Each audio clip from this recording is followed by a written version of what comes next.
Welcome to bankpoprepare.com. Our topic of discussion is statement and arguments. Generally, we used to have one or two arguments and we had to find out which is a strong, which is a weak argument. This is a very important aspect because when you are working in bank, you might have facts, but they are not as strong. You have to find out which is a strong argument and a weak argument to make a good decision. So, we'll coming to questions. This is a pattern which we used to see in our exams earlier. We'll see that. Should workers be allowed to participate in management of factories in India? Argument 1 says yes, it's the present management theory. See, present management theory might says that, and which might be based on some good merits and all, but you won't accept it just because it's a theory. You have to know the merits of it. You have to know the demerits, pros and cons and everything, and then only you decide. So this is a weak argument. Second is no, many workers are illiterate, hence their contribution will not be of value. See, in factories and during decision making, it's good you have knowledge, but only literacy is not the criteria that you want to contribute if you are not literate. So this is again a weak argument. Second is, should correspondence courses at the university level be discontinued? Yes, they are of no good for students.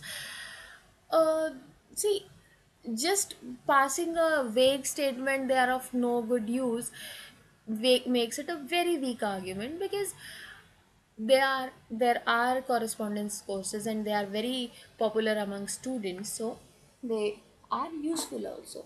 Second statement is no, such courses are of very popular among students. This argument is strong because these courses are being taken up by various students which might not go for regular courses. So second statement is a strong argument. Third is, should smoking be strictly prohibited in public areas? Argument 1 says yes, even non smokers after inhaling tobacco fumes are found to be suffering from cancer. Yes, we know passive smoking is harmful. This is a strong argument. Second is, no smokers will demonstrate against it. This is very weak. You won't prohibit, you will prohibit or not prohibit it because people might be against it. When you know it's not right, you can prohibit it. So this is a weak argument. Last is, should non-vegetarian food be totally banned in our country?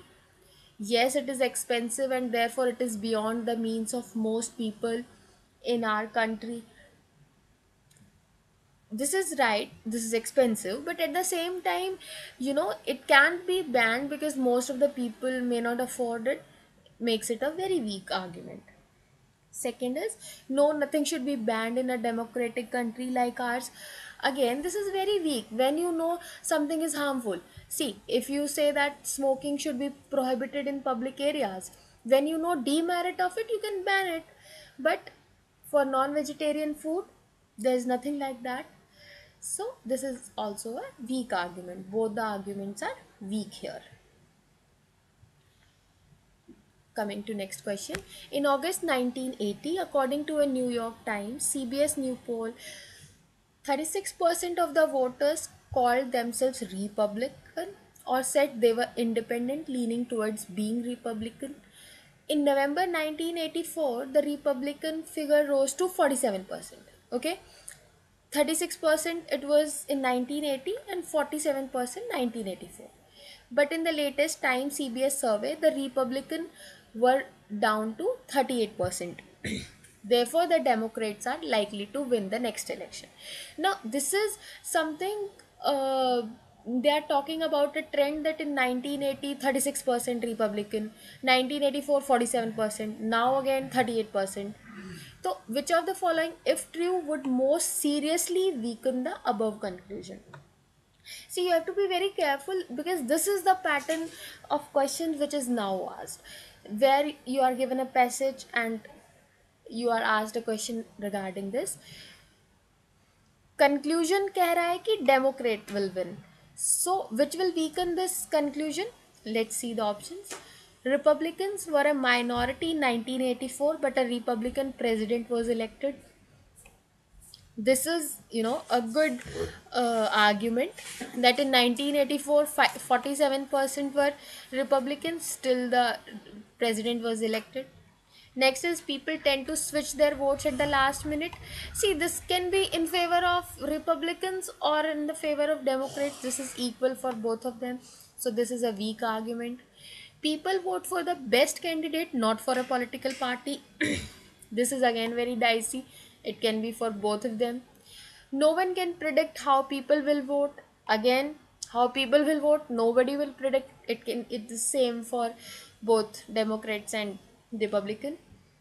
Last is, it has been shown that 85% of Republicans vote in an election compared to 50% of the Democrats.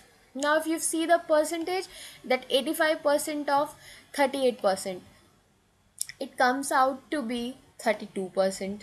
Okay, and for Democrats, if you see it, 50% of 62%, it comes out to be 31%.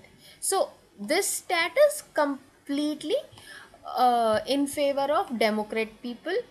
Sorry, it's completely in favor of Republican people, because it says that 32% will be voting. So this is a very strong argument.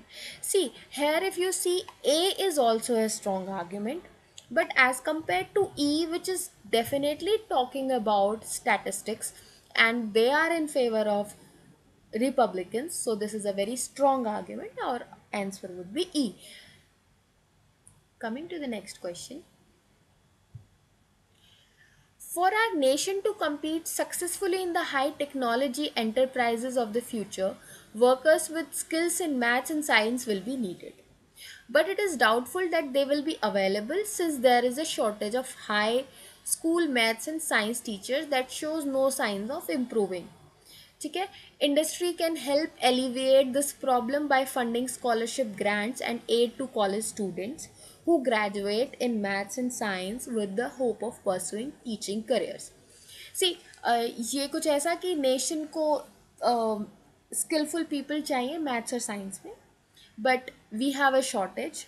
So what they can do is scholarship grant कर दी जाए for those people who are graduating in maths and science, so they will take teaching careers. ठीक है, this is something like that.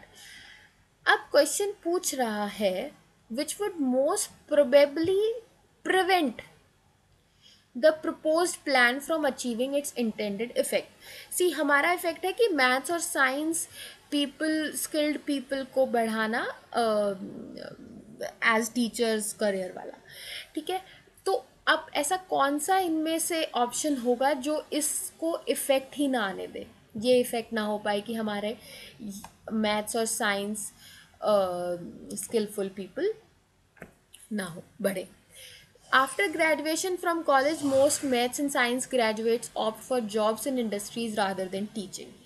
See, हमें teaching में, हमने graduation में जिन्होंने maths और साइंस लिया उनको स्कॉलरशिप दिया, and we are hopeful they take teaching careers, but instead of taking teaching careers, these people are opting for jobs in industry. So this is something which has completely gone against, you know, in in spite of giving grant, we are not having skilled people, teachers. Okay, so this is something which seems to be completely true. But looking at options, many high schools have been forced to lower their standards in hiring maths and science teachers. This seems to be irrelevant here. More scholarship money is already available for students of math and science than is available for those in other field. This is again, we are not concerned about other fields and which has high or less. Okay, population statistics show that the number of high school students is expected to decline over the next 10 years. This is again, we are not, which is, not against our step. Many experts say that business of future will require relatively few highly trained workers